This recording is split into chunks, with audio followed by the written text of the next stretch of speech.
Hi, I'm Russell Cummings, and today I want to talk to you about my top 6 time-saving tools for where productivity can really be improved by leveraging technology.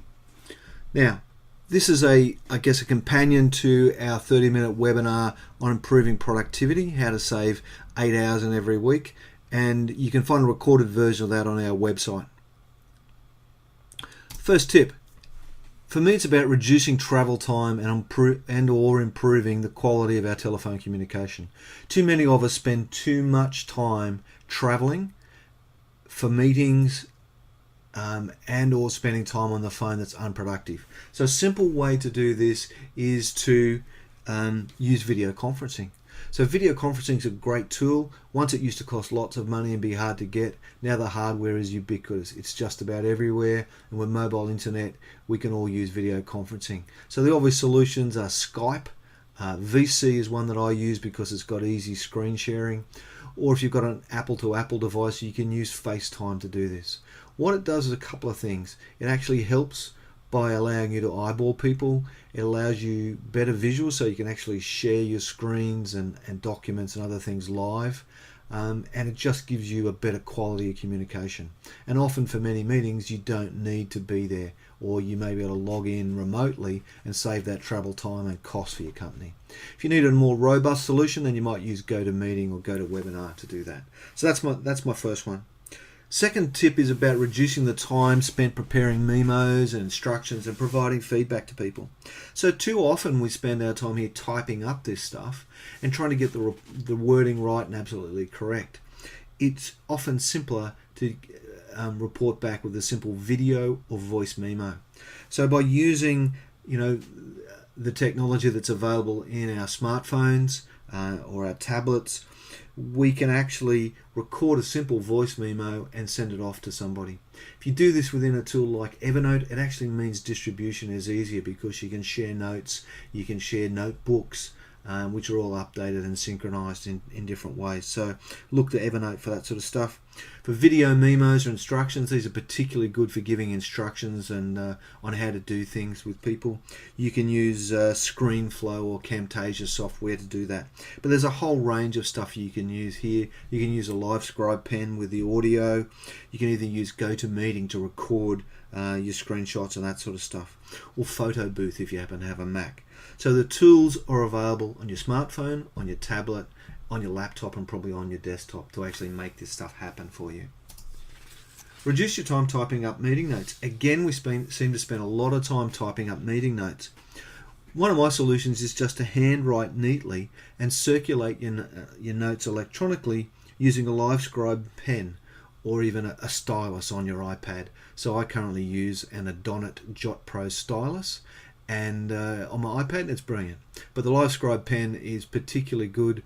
It syncs with Evernote and it allows you to circulate your notes. Provided you write neatly, most people can read your notes, and you can save you the time to type up things, because not all meeting notes need to be typed up.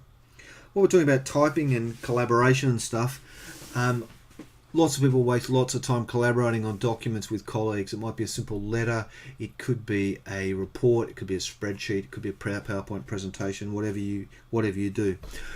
In my business, we use Google Docs when we need to collaborate on documents. It's been renamed as Google Drive, I do believe, and allows you to collaborate in real time. So you can have numerous people in there changing a document in real time and looking at real-time changes. So it gets away with all those problems around version control and the time waiting for people to get back to you and all that sort of stuff. So it actually reduces the time considerably. Well worth having a look at. My fifth tip is for people who travel a lot. So if you travel a lot, you may find you spend a lot of time compiling travel itineraries and checking on flight times and that sort of stuff. My advice here is get an app like TripIt, which runs on most devices now, because it automatically compiles your travel itinerary and will keep an update and a check on your flights. I often get notified by TripIt before I get notified by the airline that my flights are late or delayed, and it gives you some great options. Fantastic option. Suggest you use that one. My sixth tip is really about maintaining concentration on the task at hand. And it's my biggest tip. It's probably the thing that's going to increase your productivity the most, is to use this simple technique. My experience is that using, and I think the research has been done, it's called a Pomodoro method, where you allocate 25 minutes to a task, and after every 25 minutes you take a 5-minute break. After every 4 blocks of time you take a longer break. Now, the discipline of simply counting down from 25 minutes is brilliant because it keeps you focused on the task at hand. But more importantly, when you get an interruption and you look up and go, I've only got 12 minutes to go, I'll either return that phone call, address that email, or catch up with that person in 12 minutes time, it stays your hand and you stay on task, finishing the task off. Now, timers abound. Again, smartphone, iPad, tablet, whatever you've got, normally will have a timer that has a countdown timer on it. And you can simply set it for 25 minutes and have it count down and put it in a prominent spot. There are some apps on the website, and you can also buy a Pomodoro timer. There's a picture of one here as well. But my experience is break stuff down in 25 minute blocks.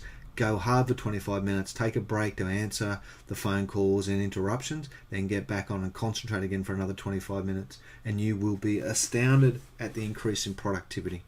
So there we have it, my 6 tips. So what did you learn today?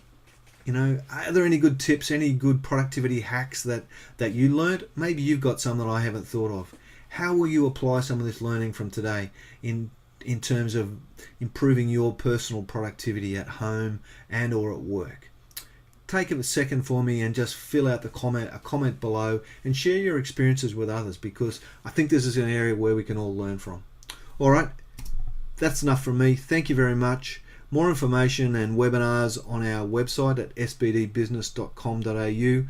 Don't forget to register for our newsletter to keep up to date with latest thinking, and also to keep up to date with some of the webinars, the free webinar program that we're going to be running.